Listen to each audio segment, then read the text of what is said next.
Now we move to the next point in geometrical optics, and it is the optical beam. As I said, optical beam is a collection of light rays. Bunch of light rays are termed as optical beam. Now this optical beam is classified into three main categories.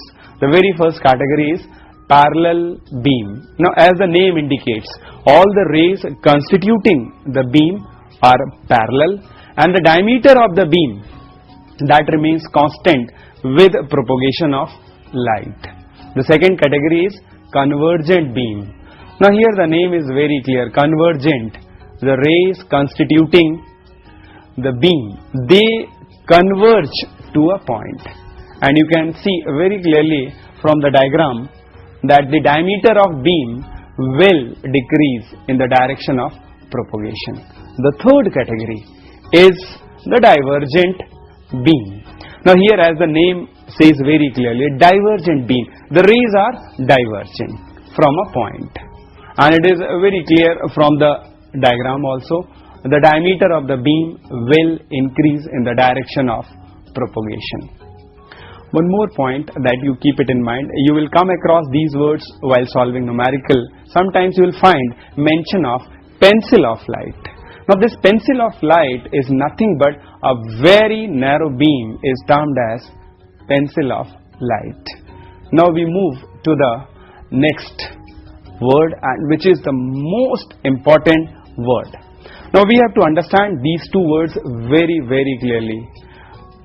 First is the optical object, and second is the optical image. Now in geometrical optics, most of the time we will be using these two words, object image, object image, object image. Sometimes we will be dealing with mirror, sometimes we will be dealing with lenses, and sometimes we will be dealing with prism. So let's understand what is the basic definition of optical object. Now an optical object is decided by incident rays. The moment you find the word optical object, henceforth we will be using simply object, and whenever I say object, it will be understood as an optical object. So whenever we mention optical object, the one thing that should come into your mind, and it should be the incident rays. Optical object is equivalent to incident rays. Optical object will be decided by incident rays only.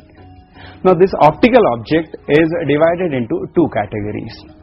One is the real object and the other is the virtual object. Now let's understand how we decide whether it will be a real object or virtual object.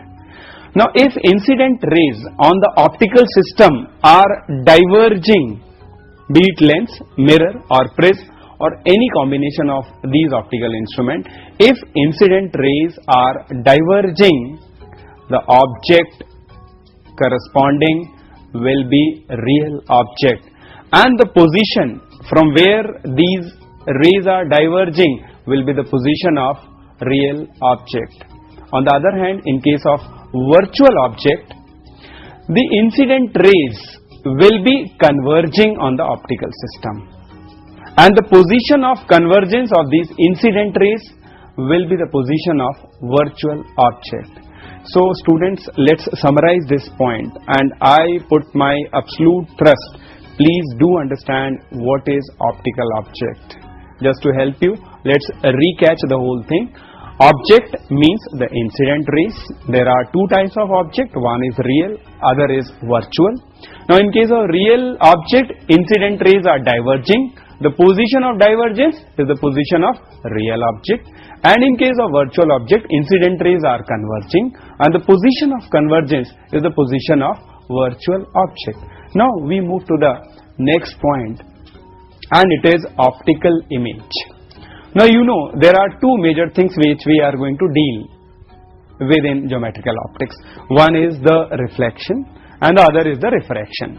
So our image is formed either after reflection or after refraction, or maybe after many reflection or after many refraction, or any combination of reflection and refraction. So remember student, an image is formed after reflection or refraction.